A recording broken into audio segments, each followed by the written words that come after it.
Hey everybody, this is Overpass Live. My name is Eric and I make apps. This is the weekly live stream where normally we just hang out, we wing it, we just, whatever, we just chill, we just, hang. But today we've got a guest, so we got all the good towels out. We've been setting the whole place up. Be on your best behavior and no swearing. So everybody you've been waiting for all week, here's Steve P. Young. Oh, and can't see you. What the? Oh, hang on a second. There was one thing I probably should have done a little bit better. Let's see, guest mode. All right, they can't see you at the moment. Can they hear me? I don't know. Can you guys hear him? Let's see. Output recording. All that getting ready. Let's see. Window recording. Where is Eve? Yes, where is Eve? Where is Eve? Eric. Let's see. I'm going to. Do you know what? What does screen share work? Let's see. Can I just do? I ruined everything. No. I was like, I had. I've done this before. Let's see. I see. Oh, you know what? You see interview screen window. Oh God, how embarrassing. Let's see. Are you using that eCam studio thing? Yeah, it used to. I mean, they could kind of see off to the side. Let's see if I can. Yeah. eCam. So you use something else, right? You use StreamYard. StreamYard. I switched over. It is pretty cool. Yeah, I mean it was. Let's see, camera file.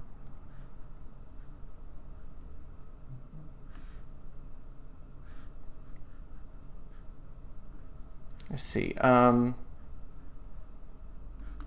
all roasty. First doing Eric's Friday slot. Let's see. How do I settings?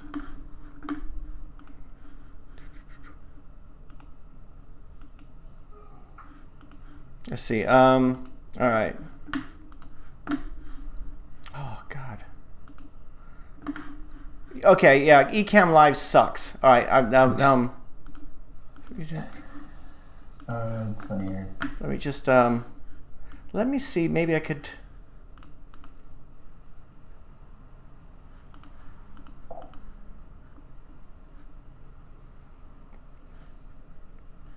Let's see. Right.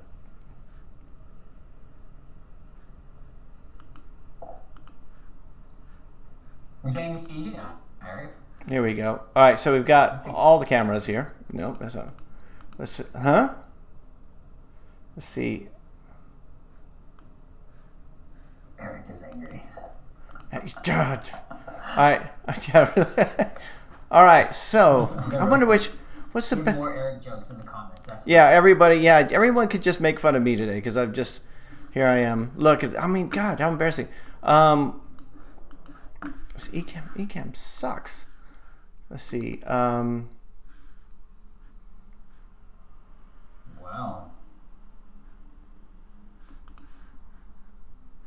Okay.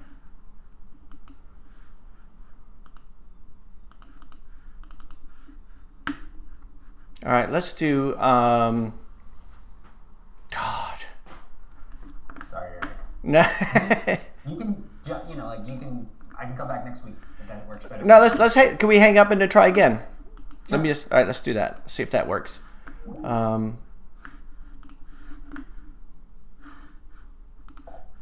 Sorry, guys. Let me try this one more time. Let's see. Oops.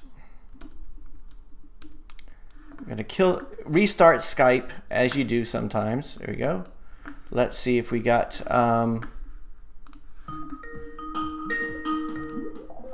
Okay. Now. Oh, it still doesn't work. No? No. Let's see. Video. It's all good. And they love you. Huh? Yeah, but we're supposed to be talking to you. God, we spent so much time setting this up. Oh man. Let's see. Analyze session.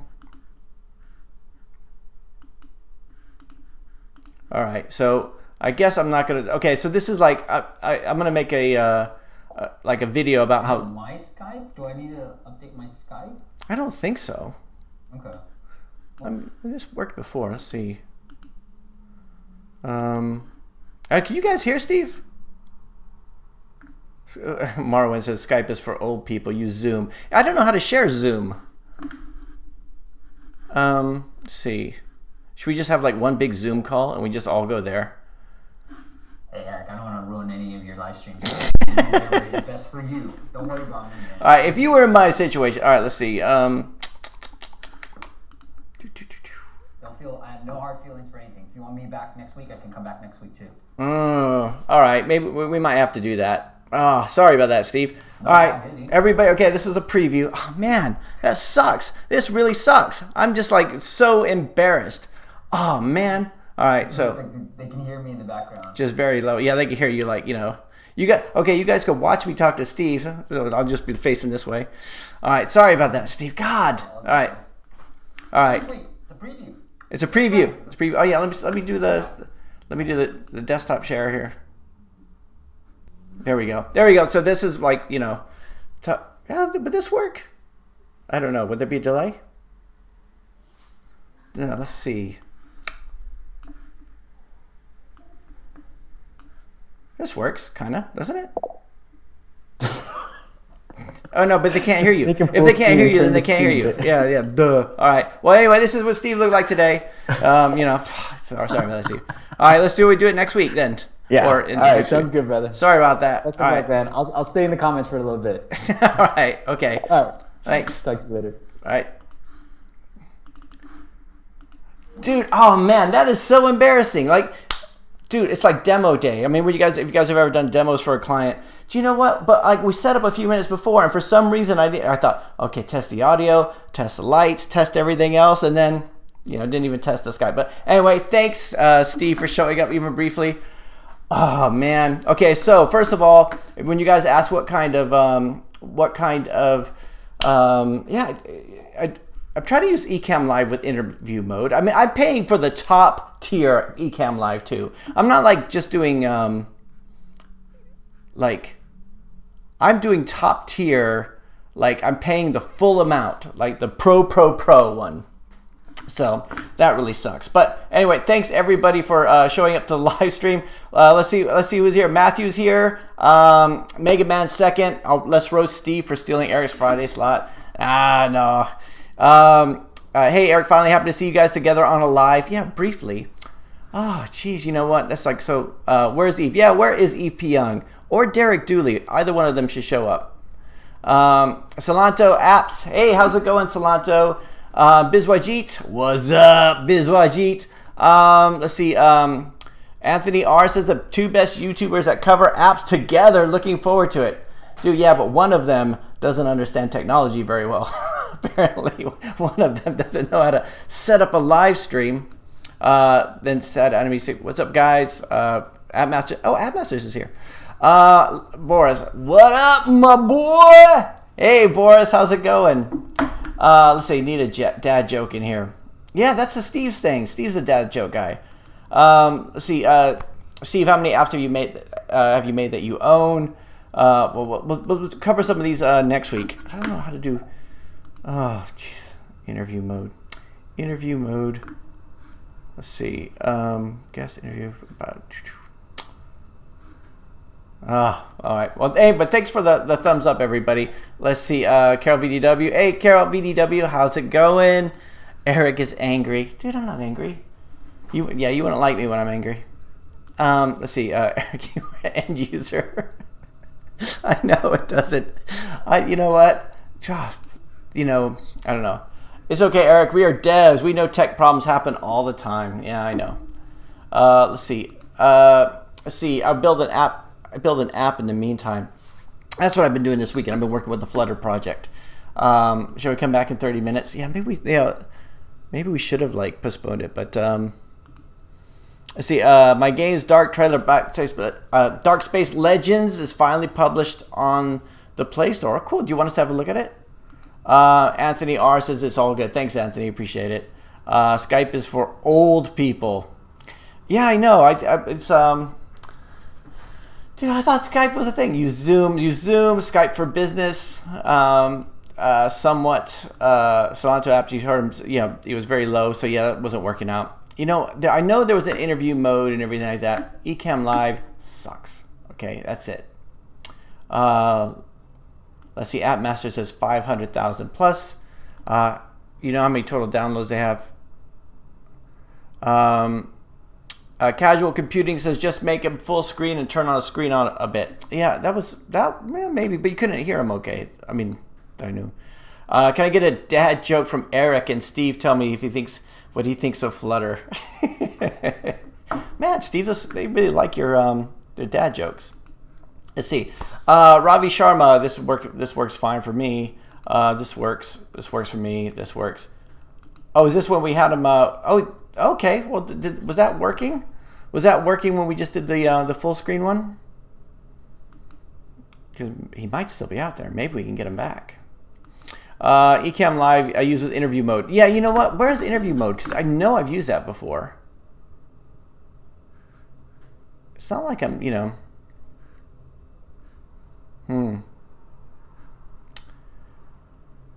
How embarrassing. Okay, so we can't hear Steve. Let's see. Just open the full screen. I can hear. We can hear him. Yeah, we can hear him better now. So yeah, Steve, if you're still out there, you want to come back on. Apparently that was working. We can hear him better. So, Leandro. All right, let's get it back on here. So if we go live, we'll just go live. We'll go full screen, right? And this, you know what? You guys tell Derek. All right, let's get him back on here. Okay, and this may not. You guys be glad you're here because this might not go on a replay. All right, so we might. Okay, so here we go. Let's go. Let's go just to desktop mode. All right, here we go. So this works. Okay, can everybody hear? Okay. Okay, let's see. All right, fantastic. So I've got I was showing you my cool camera. It's crazy, camera. Eric. Huh? Obviously there's a delay, right? So I'm hearing you, and you're like, all right, let's get him back on. And I'm like, so I'm hearing you on delay as I'm just waiting while looking up bad jokes too at the same time. All right, let me go through some more of these. Let's see. Tell Derek. We could hear him. Okay, so a lot of stuff is. Phil says, I'm sorry, this is really bad. You should prepare your videos. You have wasted Steve's time. Sorry, but I have wasted your time. Oh, you didn't. I bow before the, Phil, you're absolutely right. I hang my head in shame, Phil. Let's see. This is like a concern, like when they fake leave. like a concert, you mean, when they fake leave. Yeah, that's right. We were waiting for you guys to clap, and we're going to come back out again. Let's see, best live intro. Let's see, what's up, guys? Yep, you can watch the trailer. Okay, so let's start. Okay, so everybody's back. Okay, so welcome, Steve. I appreciate it, even though thanks, Eric. I got this different angle. So I wanted to talk to you for a while because, like we have a lot of the same people watch both channels, and sometimes I'll go when I was doing live streams on Friday, I would go back and I would see people leaving comments in your stream, and I know they left comments in my stream, so we were jumping back and forth. So now we're doing on Mondays. One of the good things was I could watch the streams live, and rather than do that. But because we've both been doing this a long time, and you've got that hugely popular podcast for such a long time, and your YouTube channel is growing, and you've been doing this a long time. So my question to you ready?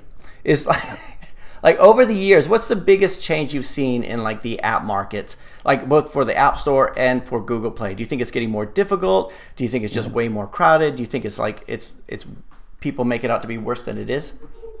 I think the biggest change is really like before you could just launch an app, just be like, boom, done, right? And now it's really doing some market research. And I think what I'm focused on, Eric, now these days is not just talking about growth and downloads, but more about like the product and optimizing for the product and for the conversion and for the retention. And so, I think you just steal this idea, Eric, but like we've been looking at other people's apps and as a way to on the YouTube live streams, and we've seen some really good results. On our previous live stream, we had somebody come back on and it was in October where he looked at his app and kind of audited it, and he came back on. He sent me an email. He said, Steve, we've 12x revenues, we've 6x or 3x the lifetime value. And so it's really analyzing the product and building a really good product, looking at the market, seeing if there's a real good market for it, and building the right features. And there's some fundamentals to make sure your product is optimized for the right things, whether that be retention or conversions and making money.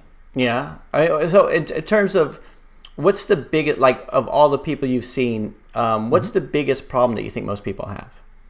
Man, I think the biggest problem is they are not being aggressive enough with their conversions. Yeah. And so if it's primarily, we look at like subscription-based apps or just like non-games, and that's where they're like hiding the little buy button in the settings. You have to go in the profile and then you hit buy premium, where if you look at the main screen, their homepage, their home screen, there's no button. Like, remind people that yes, there's a premium. Like, both of us run agencies, and so what are you going to see? Like, contact us, hire us, right? A button everywhere.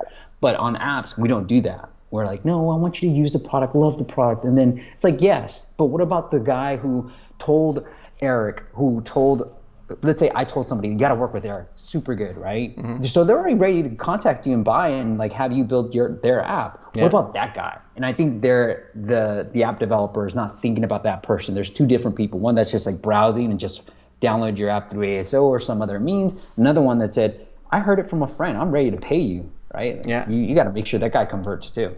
Yeah. No, I noticed that with one of my apps. It was like everything was, the in-app purchases were in the menu. Like aesthetically, it was good. Like, it was just kind of out of the way, but like nobody ever, like when I started putting analytics in it, that's when I started to see that nobody was ever even going to that page. It wasn't like they decided not to buy it. It was like they didn't even know it existed.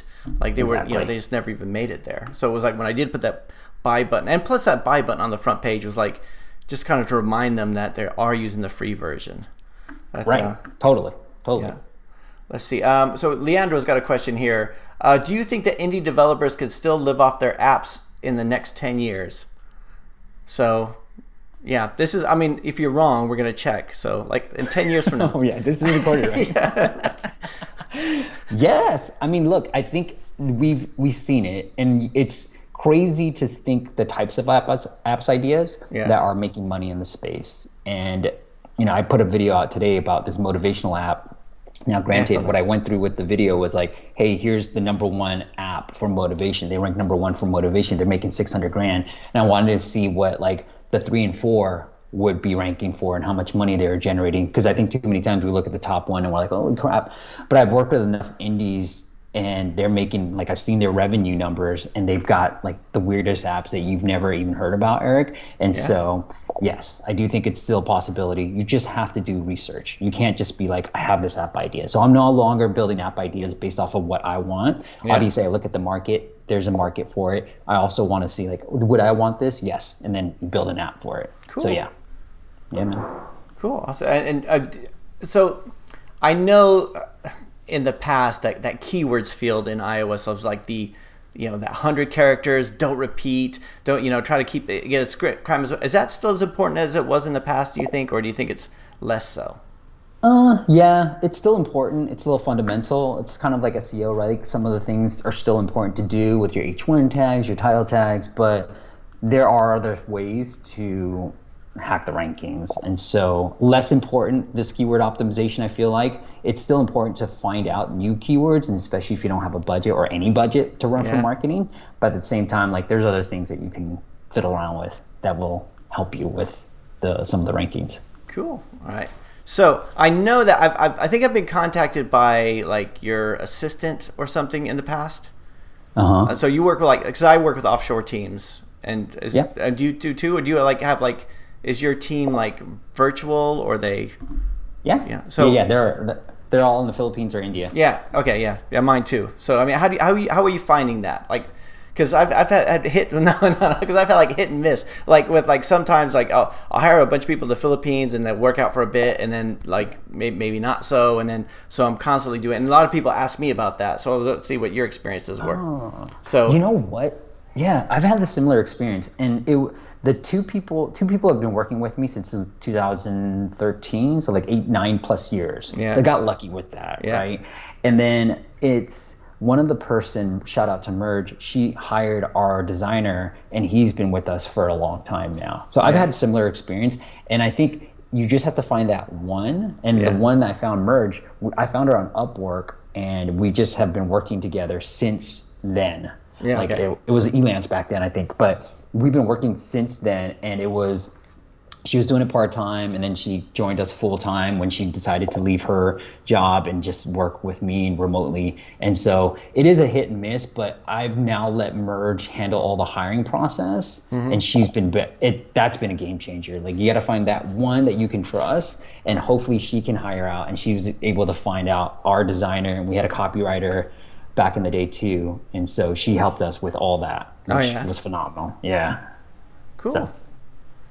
Yeah, no, I think I find it difficult. I think sometimes. Well, I mean, it's sometimes everything ticks along fine, but then I realize like I'm not giving enough stuff for people to do, and then like sometimes it just goes, the wheels come off, and well, Eric, I do hire everybody just on like a project, too. So I always say like, hey, we're gonna do this for 3 months. If it works out, we're gonna do that. We're gonna keep you on, but it's all like provisional, like 3-month type of project. That way we can all leave cleanly if it doesn't work out. And so that's what I would recommend too. Cool. Do you use like onlinejobs.ph, or do you use any other different websites? Or that is a good one. We have used it. I've tried Virtual Staff Finder too. Yeah. And where they find you 3 candidates. I haven't had good results with that. I found Merge, and then she knows she's in the Philippines, so she knows who to find. Okay. Oh, that's. And I think we've used Online Jobs PH, and she just has a network. Oh, cool. So that works a little bit better. Let's see. We got Faster Blasters asks, which service for ASO localization, ASO keywords, same in every country or vary in country to country? Sorry. No. I don't know if it's meant for both of us. I think, if you guys like, I'm still looking at the camera. I was letting you answer first. You're the host, so I'm like, okay. Which service to use for ASO localization? I've talked about this before. I go on Upwork, and then I find people to localize it for. Like if you use like the Google Play, the one they recommended, Google Play, it's just so expensive. And I've also, because I'm just really cheap. I'll go, and I don't care if they're 15 years old and just want to make some pocket money, but as long as they speak the local language and they're not using Google Translate, then that's the way I do. And I put everything in a Google document, and then just sort of share that Google document and say whatever, I've got whatever 10,000 words. I want it translated. It's going to cost this much. And the professional translators, they're professional, so they're going to charge more. But I just go for the layperson. But how about you? Yeah, I have a process for iOS that I'm going to create a video for soon that I kind of like it a lot, Eric, because I'm getting geeky here. But essentially, it works well for iOS. With Google Play, I think you have to go professional translator because everything's visible. With iOS, like you can throw things into the keyword field, and even the title and subtitle, they're so short that you can just have like random keywords, right? Yeah. And so with iOS, what I found is you can use appfollow.io, and then you can go into their search ads recommendation, and then you can put in different language. So let's say we would just localize something for Russia and Germany for our clients, and that's the tool I was using. And I put those keywords that Apple recommends in German, in Russian, and I get my assistant to run the data on those. And then what I do is there's a Google Translate formula that you can use, and so I put them in a Google spreadsheet where you can then say, hey, these are keywords in Russian, translate them into English. And so I have a list of keywords now in English and also in Russian, and I can start optimizing different keywords based off of that. And that's how we did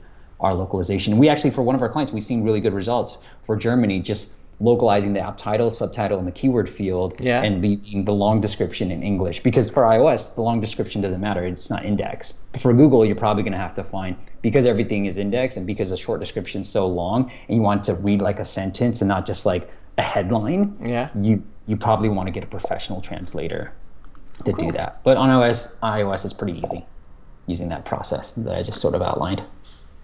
I see. Kevin Hawthorne, good evening. Derek Dooley's here. I'm glad you can make it. Eve P. Young, I think it's the same guy. Let's see. Can you check Malt Calculator? Tell me if we remove the purchase feature and make it a subscription. We'll have. I think we should have a look at that next week, if that's okay, Matthew. Just because Naguro says I love chili dogs, which is what we say here because I do love chili dogs.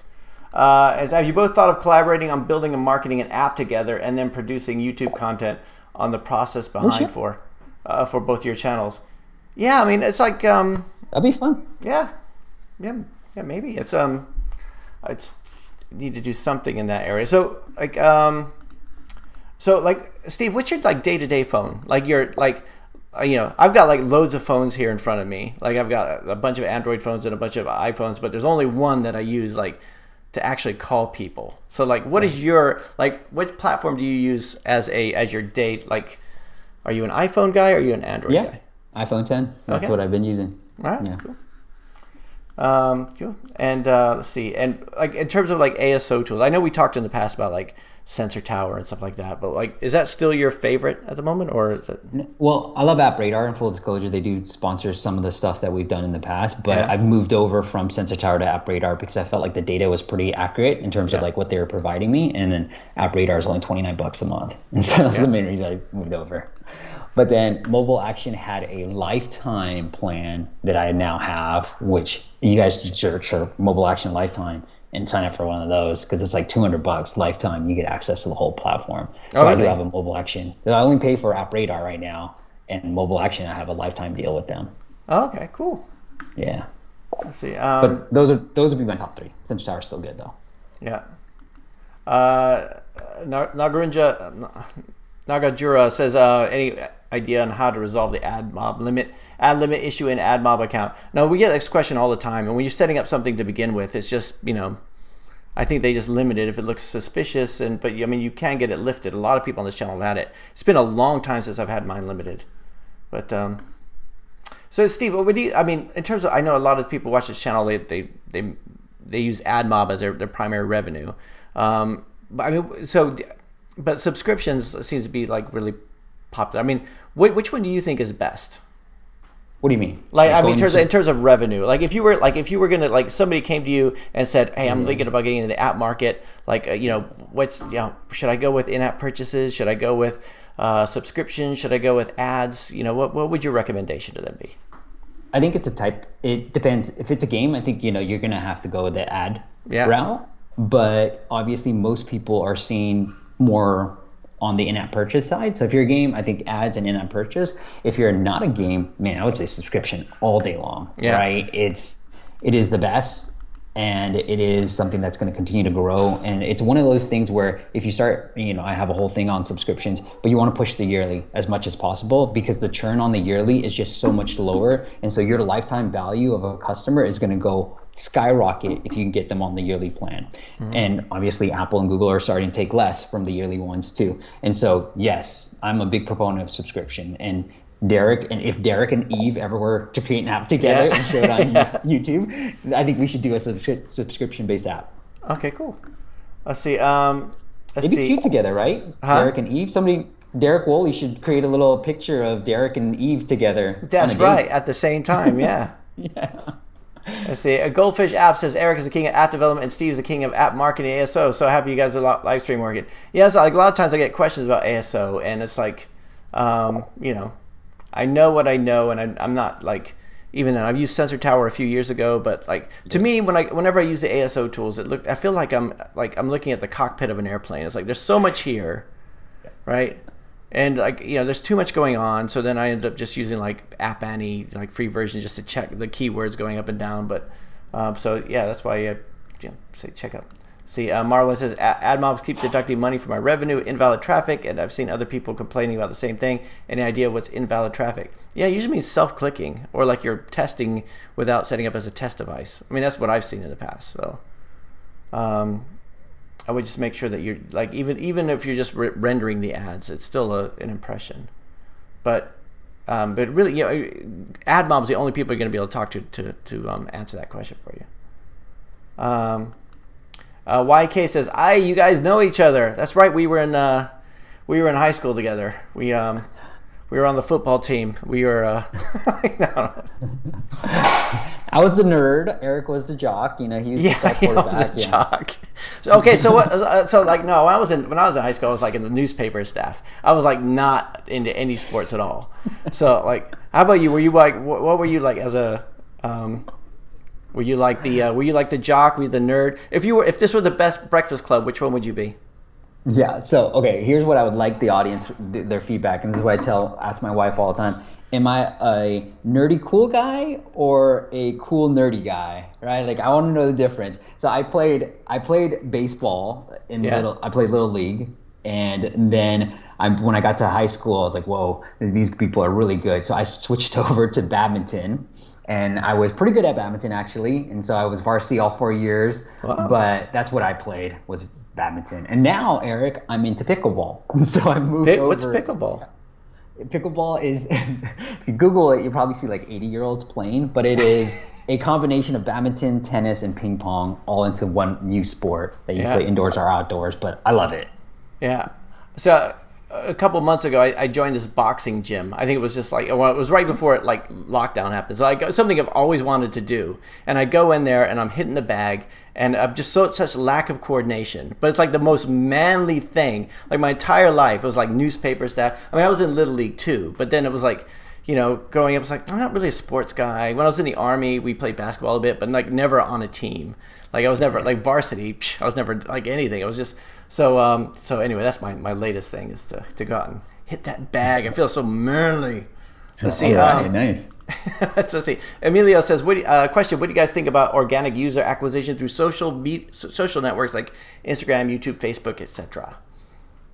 So for me, I haven't seen too much success with, because you're talking about a whole different market, and I think even with the YouTube channel, I don't think the YouTube channel has helped a lot with my app growth, mainly because it's like two different audiences. Like I have thought about it. I could come on here and say, hey everybody, download my app, but then that would not be very good video. So I mean, it was just, but what do you think, Steve? Is it? I think it's good for engagement. Yeah. Right? Like I talked to somebody on my podcast who had an organic, they got like 100,000 followers on Instagram, and what he does is like, hey, have you checked out the app? So he has somebody professionally, like anytime they get a new follow, kind of DM them like, hey, have you checked out our app? Have you done a workout? If it's yes and no, then they go, oh, you should check out this workout. If it's yes, are you loving it? If they're loving it, then they ask for a review. And so it can work. But I think it's better if you come at it thinking like, hey, it's engagement and brand awareness versus a completely user acquisition channel. Because then the content you're going to create is going to completely change if you're just trying to purely get more and more users. So I would come at it with engagement, building a brand, and then hopefully you get some incremental organic traffic. Yeah, okay. But it's a lot of work. Yeah, yeah, but it's also. Because I always think if it was like some of my clients have they're in a certain niches, and I think producing content along that niche and not just, hey, download my app. It should be more about there's so much derivatives you could do from whatever. If it was a nursing app or something, I'm trying to think of something that's like that's not one of my clients. Like if it's a nursing app, then there's loads of content you could do around that, and then that puts more hooks out there. People find it, they come into your world, and then they download the application. But for my apps, it's like the content of the videos doesn't really have a whole lot to do with what my apps are. Let's see.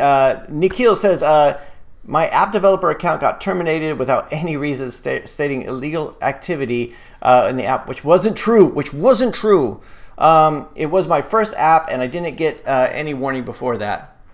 Dude, the apps are, for me, it's so rare that Google terminates everything. Google's like, they're, the algorithm will get you. But, for me, that kind of stuff, you can appeal this type of stuff. It's not like with Google, when you get a rejection on an app, at least you could get the reviewer to give you a call, all this. It's an actual person. So, Nikhil, what did they say you did? You got anything to say on that, Steve? No, if it's, I know Google just will take you down. I think it's just the appeal process, and then there's nothing you can really do. Just kind of appeal and hope for the best. It's I appealed, but yeah. See, Harash says, Steve, are you guys using paid advertising for your own apps? If yes, which one do you prefer, like Google ads or Facebook ads or maybe anything else? I have Facebook ads. I think work best, but they're this is my opinion. They're expensive. So like you're talking about like, so you're talking about like $1 an install and you're making 30 cents, whatever, 5 cents through ads. It just doesn't work. But it depends. So like, but if it's a paid application, then yeah, definitely, because then you can get it in front of the right people. If you're not doing a paid application, then Google Ads, at least you could do like a really low click rate. But what do you think? Have you done any, Steve? Yeah, so I've done it on I've used just Apple search ads because I'm primarily iOS when we build apps. And so we've done that. I've seen pretty good results with Apple search ads. And then obviously Facebook ads would be the big one to do. I mean, I think that's where you can find. And what a lot of our clients and even podcast guests have done is just separate the two. So even with search ads and Facebook ads, like targeting non-US countries or like the big top tier ones, and like figuring out that, I actually can get lower cost installs and high, users and a positive ROI targeting like, let's say Germany, Russia, all these other countries that people aren't paying attention to. And so I think when you're running paid ads, you better have your analytics and your numbers on lockdown. Let's see. David says, Steve and Eric, the power duo of app development. Let's see. Matthew says, I hope to have an iOS version of Milk Calculator available soon. Cool. Anthony R says, trying to boost my rankings using ASO and paid UA in Play Store. Would you recommend daily increasing my paid UA budget to stimulate download velocity, or just increase the paid user acquisition budget all at once? I'll let you answer that one first, because to me, I'll let you answer that one. You go for it. Well, I kind of think it's the thing where you need to pay attention to that cost per acquisition, because if the ad's not working, the ad's not working, right? You want to turn the tap on a little bit, check for leaks, and then if it's working, then turn it up all the way. But I don't see any reason, if you have an ad that's working, then you start pumping money into it. But yeah, don't blow the whole budget on one go. That would be my opinion. But what do you think? You might disagree with it. No, I completely agree. I think there's other campaigns you can run, Anthony, besides just paid UA to help with your organic rankings. But with Google, the thing that I've seen happen with a few of our clients is they become reliant. So Anthony, once you start slowing down the ad spend or just pausing the ad spend, your organics totally dip too. And so just be careful with that when you're running Google ads. Google tends to just favor the people who are running more ads sometimes. And so you become reliant. You just can't unhook it. You have withdrawals if you stop doing the advertising. Mohammed says, how much should I spend on a newly developed app on Google Ads to get a good ranking? Dude, it's like it depends on what you're competing for. What can you afford? yeah, and it's like, so this is one of the things when I think about advertising, I also think about the niche. Like if somebody says, I have a game, it's like a gem game, or it's like a 3 in a row game, or it's like something like that. I was thinking, I don't know who the target audience is for that. It's like just anybody. Whereas if it's something for a specific group of people, if you're going to do like a Facebook ad, you know who to target on that. But like when it comes to something like, it's for everybody, then it's like, then you're kind of just, and you're competing with everybody. But yeah, well, I mean, what I would say to Mohammed is try to aim for that first 1,000 users, see how they interact within the app. And this is how big game publishers do it, right? Like 1,000, 5,000, 10,000, just look at the data. And so whatever quickest you can get to 1,000, do that, right? And then figure out if you need to it's that whole like grow, iterate, and grow, iterate, learn, whatever that acronym is. But you grow, iterate, and you learn from that. And you grow, iterate, and learn. Do the same thing. So cool. Let's see. Derek Dooley, handsome. Very handsome. He's very handsome. Yeah. How much money? Why don't you grow a beard?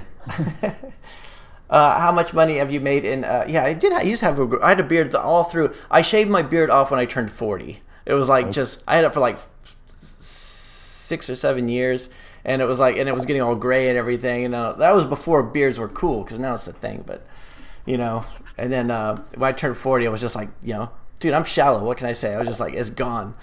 Let's see. How much money from app revenue and ads have you made in your career? I don't even know the answer to that. I mean, I probably could figure out. I mean, I do my revenue reports each year, but it's like, and yeah, it's also like in like 2016 or something, AdMob changed their reporting, so like all the legacy data was gone. Let's see. Goldfish App says, I always thought Derek Dooley was Steve P. Young. Was it you? No, because it can't be, because otherwise, yeah. It can't be. But unless Steve is great at covert typing, Derek Dooley, yeah. That's the reason why I sent that email to you. Said there's a Eve P. Young, because I just don't want you to think it's me. I never would have thought that. I thought it was the most hilarious thing ever. Or either do you know how to declare an app as a news app? Yeah, it's in Google Play settings. You go to app content, and there's a bunch of settings there. Mohit, hello everyone. Hello Mohit. Let's see, Boris, how did you handle app tracking transparency? What is the best way to get the user tracking permission? Well, I always just do it in the privacy policy. Now Google Play. So I did a release this, like I did this thing. So I released so many Apple apps that I've kind of like tell my client, oh yeah, I'll take whatever amount of time, whatever, and I give them instruction on how to do it. And then like they got this new thing where they ask for like, if you're collecting the user data, you have to go through and why each section now. It's like, it's always changing. But so I had to go back to, let me have a look at it, because they couldn't quite figure out how it all worked. But for me, I think when it comes to when the GDPR came out, and this probably might not even apply to you, Steve, but it's like I had to have that consent form that comes up saying, do you want personalized ads and everything. So so when it comes to this new app tracking thing, I haven't really even thought that much about it. If I have analytics, it's in the privacy policy. But how about you? Is that blessing? No, I mean, just that pop-up is what I've seen too. Yeah, like, hey, yeah. will you help us serve better ads to you and all that stuff? I've seen a bunch of those ads. When anybody asks you something legal, do you get kind of like, yeah, every time somebody asks me something legal, I'm like, well, this is what I'm doing. I don't know if I should be saying this. Like, I assume it's the right thing. Right, I always say, look, I'm not a lawyer, consult a lawyer, Yeah. but here's what I've seen. Oh yeah, I get questions a lot about copyright and stuff. Like, how do I copyright this, or how do I get a patent? And I said, dude, I've never done any of that stuff. Like, I've just put something out, and but that. So Derek says, do you see yourself ever quitting the app business to focus on other e-commerce / business projects? I don't know who he's asking, but I'll answer. But for me, I don't have any plans to stop. But like, if the market, we never know. Like, if you ask the people who worked at Kodak, like, when you're gonna work there for the rest of your life, they're probably like, yeah, dude, I'm in. Like, so you never know. Something could come up. But I also don't believe, like, I have so much in my life that I follow the shiny object syndrome. Like, I go to the next thing, like the boxing thing. It's a fad. Like 6 months from now, I'll be like, oh yeah, I remember I was doing that. So I do have that focus where I move this up. But when it comes to like, I see so many people go from apps, then they go to, oh, that's not working, I'm going to do YouTube videos, or I'm going to do Udemy courses, or I'm going to do ebooks, or I'm going to do drop shipping. And it's just like there's always that shiny thing rather than just get really good at this one thing. I mean, what do you think, Steve?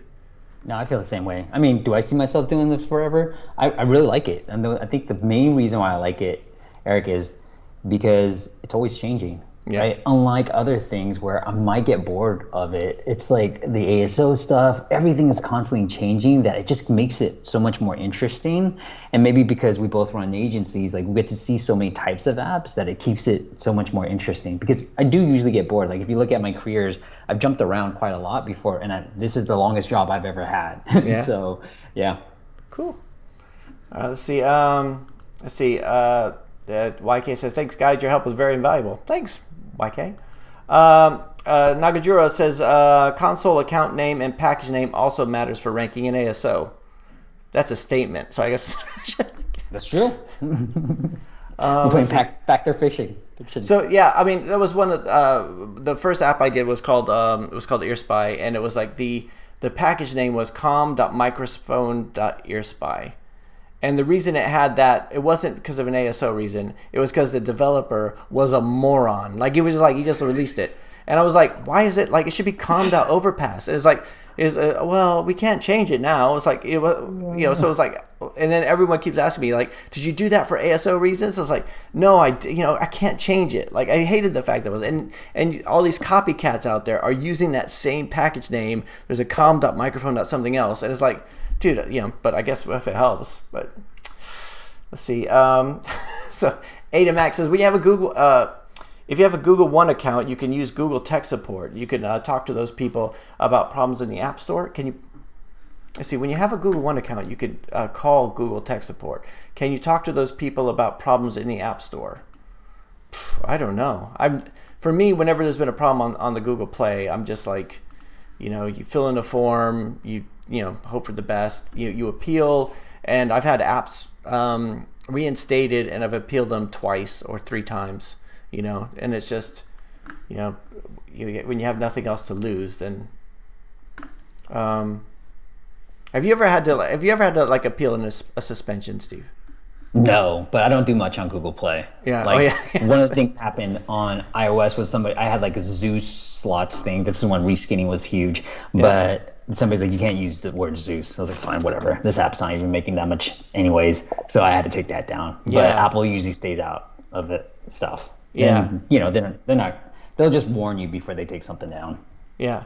Yeah. So I've had a lot of apps have been removed because I haven't updated them in a couple of years. Like this week, I just got no longer adheres to the policies. I'm like, it doesn't adhere to the policies, so it hasn't been updated in a while. But it was all those like, I need to, it's on my to-do list to put them back. But Urtai says, hey, from Pakistan, hey, how's it going? Anthony, thanks guys, much appreciated.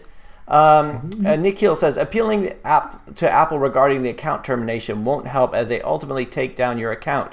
At least Google reviews the appeal. Do they? I mean, to take down an entire account, I've heard of it happening, but I've never actually seen it. Because I've had apps rejected, but like to terminate an account, I mean, that sounds like a bit drastic for Apple. I mean, Google will do it if you look at them funny, but Apple. Let's see. Matthew Creek says, what's the Melt Calculator's target audience? That's we can't. I mean, that's the thing you have to think of as a developer. Like, who's the person who's going to be using it? If it's you, then like who's what else would they be into? What's the periphery things? I'd imagine a Melt Calculator would be they're into gold exchange or bullion exchange probably. Is this Matthew's app? Yeah. 'Cause I've seen Matthew in our stream too. Yeah. I guess he has a gold. Yeah, app. I think we've looked at it a few times. Okay. But let's see. Ravi says, one of my app has around 2,000 downloads a day. Awesome. But no matter what I do, it doesn't increase. Any advice for the both of you? Steve? Depends on the app. I mean, I hate saying that, Bobby, but what you want to do is really think through, okay, keywords. And then with keywords, like, there's a couple of things I would answer that. Localization, I think that's been huge. Oh, yeah, and so if you're not localizing, think about localizing. And then also think about spending some money. Like with one of our other clients, we were relying on organic, but he was running Apple search ads, and then he would target Russian when it just came out. And he was seeing a tremendous ROI because nobody was focusing on that market. And so I would say localization would be my first start if you're on a budget, and then paid ads if you can spend a little bit. Cool. And then the last thing I would say, Ravi, is you got 2,000 downloads. So don't think about how can I get more downloads. Think about how can I make more money from that app. If it's with ads, then it's like, okay, can I do rewarded videos? Can I optimize the play so that people look at the ads more often? That's a lot of downloads. And if you're trying to, I think too many times, Eric, and I don't know if you feel this way, but people are always like, I need more downloads to make more money. No. You need to convert more of your users to make more money. That's what people should be focusing on. Like one of our case studies we did, 50 downloads a day, we 17x. He went from $1 a day to $17 a day, 50 downloads a day, did not increase the downloads, fixed the product, and we're able to 17x those the revenue number. So sometimes you think about downloads too much and it's not that important. Cool. I mean, it is important, but. Yeah, but it's like that, it's that whole the whole business thing where you have to increase the amount of customers, increase the amount of money they spend, or raise your prices. Like it's if they're not converting, you're right. There's no reason to do that. So also Ravi says, Steve, do you know of any ad network that supports desktop apps? I can't find any. I don't know any either, Ravi. So I would just be guessing, but I would maybe look at Facebook and maybe look at Google AdSense too. I mean, they have web components that are ad supported. So maybe think through that. Yeah. See, Yuba Sin says, how do you find a good niche that does not require sponsoring? You know what, the niche is going to be the one the best. Like it's, because if you're looking for a niche that looks like it's, like every so often I kind of think about like maybe I could do like a plumbing app, like I just think of something out of the blue. Like I know nothing about nothing, and I'm thinking maybe you could just like, and which doesn't make any sense. Like so, but then it's like I don't know anything about that market. Like I don't know what they would be looking for. I'd be like, because the first thing I think after that I was like, I'd have to find a plumber that I could talk to. Like it's like but so I think it's. If it's something that you know well, I mean, if you were to take any niche, Ayuba, depend on what you do. I mean, if you're like if you're a stock taker, then you could think about like, what kind of thing you could do there. I mean, for me, I'm really big on utilities and stuff at the moment as opposed to games.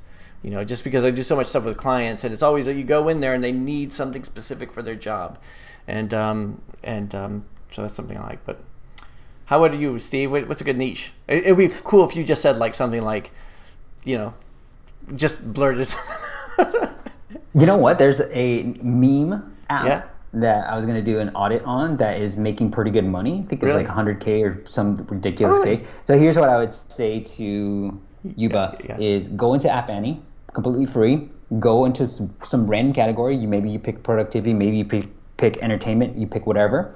And then you find the top grossing apps. And then you put that app into Sensor Tower, and the Sensor Tower will report the data for the revenue numbers for you. And then if the revenue numbers are 6 figures a month, maybe there's a possible good niche for you to go into. And so I picked that meme app because I was like, you know what, I want to create more memes on Instagram. So I was like, all right, let me see if there's an app out there. And I was like, hey, there's the first one. Let me look at what the revenue numbers are. I'm like, well, that's pretty good. So now, boom, I found a niche that I could potentially go after if I wanted to create an app like this. But that's how you would normally find it if you didn't want to come up with an app idea itself. Look under top grossing within App Annie. Cool. Let's see. Leandro says, is a paid app profitable? It seems nobody wants to download paid apps. I've had success with paid apps. I mean, it's one of those things like when they say apps are dead, it's like, does that mean nobody's doing it? For me, I think having a bunch of education applications, it's nice when like educators and stuff just buy a whole bunch of them. They don't want to mess with in-app purchases or anything like that. So they straight out purchases. But I mean, with a paid app, you only get that one.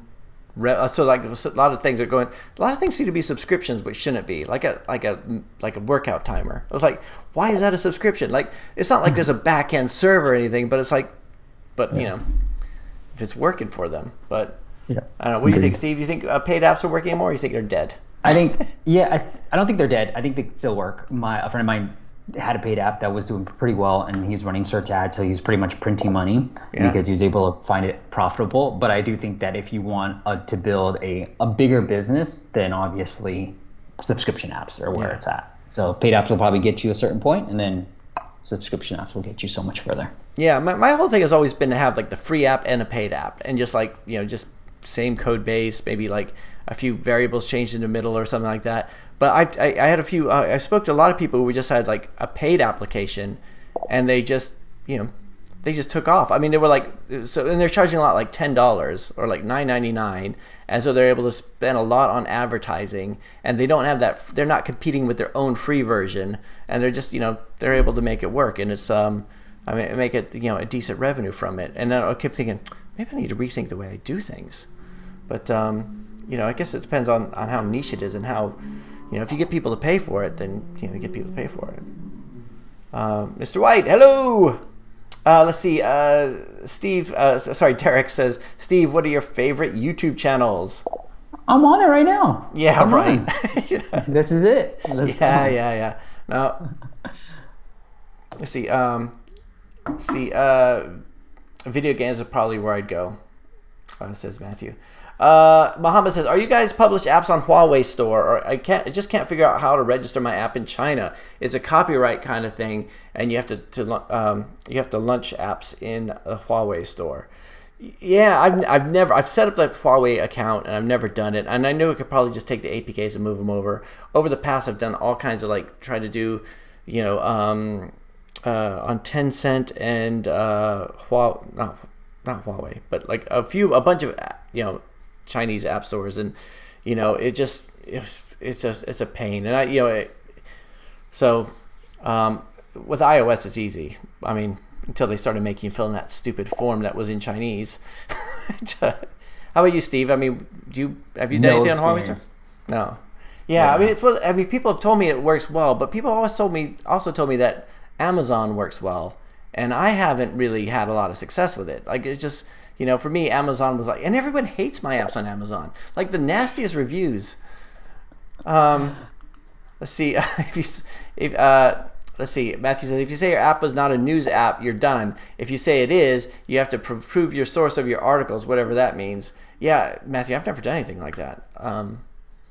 See, Pork Pie Software says, hey Steve, what have you done since leaving school to getting to where you got today? It'd be fascinating to hear your journey. Do you know what? Pork Pie has never asked me about my journey, but you go ahead, Steve. You know what, Pork Pie? Like, I had a bunch of jobs. So I majored in business and minored in computer science. And then since then I was wanting to work for, I just tried to find a job anywhere. And I found my first job by literally, because it was hard finding that first job, literally going to the office and dropping off my resume. And they were like, that's one of the reasons we wanted to hire you. And so I was just climbing the corporate ladder, trying to make 6 figures before I hit 30. Like, that was a big goal of mine, did that, but it wasn't fulfilling. And so it was just climbing the corporate ladder, working for big companies. I worked for Walmart.com, and then I wanted to work for a startup because I was just doing one thing at Walmart.com, and I wanted to know all the online marketing landscape. And so I worked for smaller companies to the point where I was able to land a job at my last job that I ever had, where he allowed me to do a lot of different things, whether it was email marketing, scraping different things. We did everything.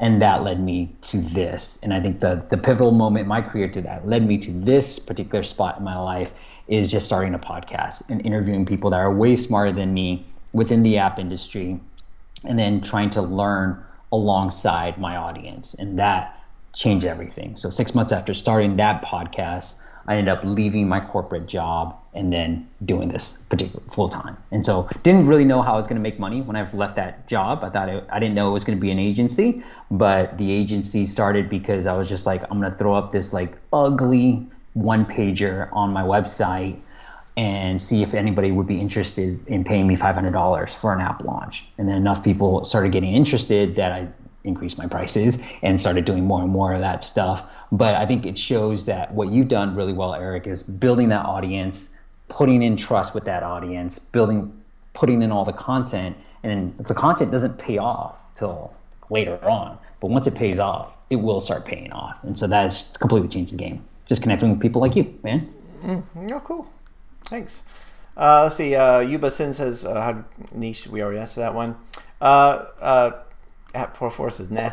Morandir says, I made an app for teachers, stupid me. Now that most schools are closed, would you recommend making campaigns for it or wait until later in the schools to open? I think I answered this one a few weeks ago, but what do you think, Steve?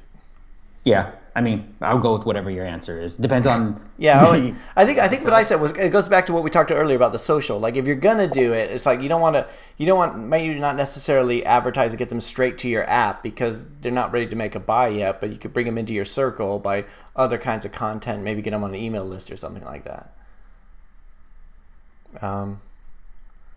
But does that sound right?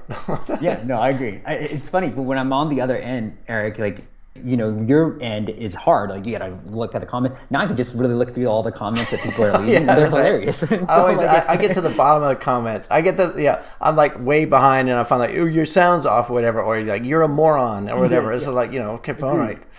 See, app master. Let's see, overpass, app masters by a long shot. I don't know what it means. Melt values. How does Sensor Tower? I think you're way better than me. And I'm like, yeah. No, because it's like when we were talking, it's different things. It's like I don't think it's the same thing. Man, it's funny. It's like whenever they ask me ASO questions, I'm like I kind of like, I kind of know what I think, but I don't know it. Like, I don't know any science behind it. Like, I always see you always okay, I get my spreadsheet out and we looked at this one and we looked at this one, we did this one, and I was like, so. For me, it's like, I changed it. I checked it like 3 days later. I tried something else. Let's see. Morandir says, how does Sensor Tower know their revenue? Do you trust that number?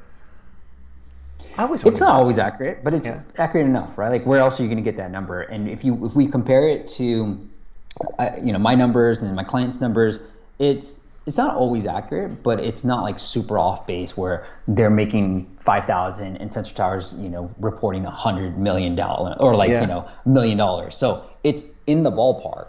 So it gives you a rough estimate. Is it like super accurate? It's accurate enough. That's how I would answer it. Cool. Let's see. Yeah. Calm down, fanboys. Like, I'm a guy standing in my kitchen. In fact, did you guys notice earlier when we spent like 20 minutes trying to set up the live stream? Oh my god.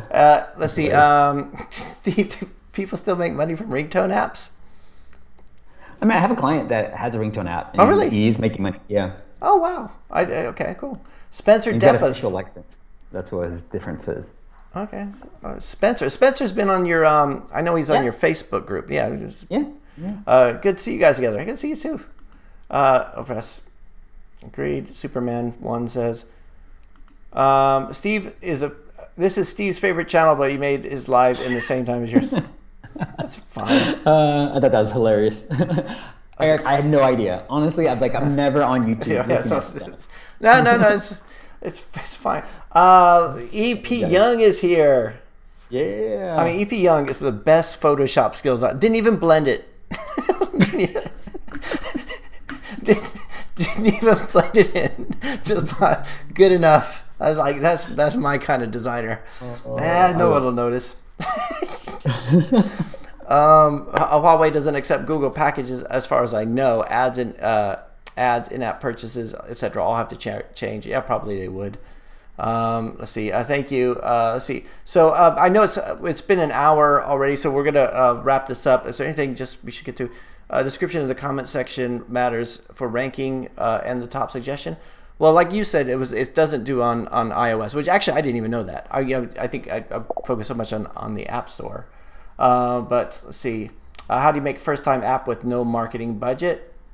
Focus on making the app first. I mean, this is where you got social media and stuff like that. You just have to get it in front of people. That's all advertising does, is to get it in front of the right people. So App Masters is the best. There we go. Were you doing that? Were you typing that? Yeah, that's me.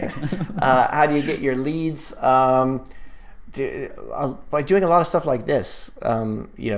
People find us for different reasons, and two best channels together. How you guys doing? I'm doing good. Hey, Eric, can I jump in on that? Yeah. To say it before we say bye. So I would say, how do you market a app? I do have a thing like app promotion, no marketing budget, but one of my favorite campaigns is called an app advice campaign. I just call it that now. But if you go to app advice, if you have something that's normally paid within the app, so if you're a game, it'll probably be a remove ads, right? But you can make that free. And this is an iOS only campaign, unfortunately, because app advice only covers iOS campaigns. But there are like apps. If you do apps gone free on Google Play, there are other apps. So I would contact them to see if they can get coverage. But you want to get covered on these sites or these apps.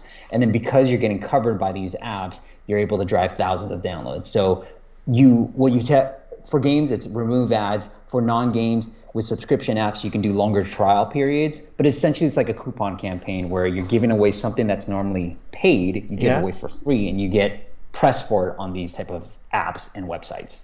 That's the best way if you have no money whatsoever for marketing. Cool. All right, cool. That's it, man. Well, I think we're gonna call it. We're gonna call it time of death, 7 p.m. UK time. Hey, thanks everybody for joining. Thanks Steve for joining today, and thanks for having me, Eric. And thanks everybody for joining the live stream. We'll be back next week, and sorry for all less technical issues next week. Anyway, everybody stay healthy, stay safe, have a great week, and see you next week. Bye.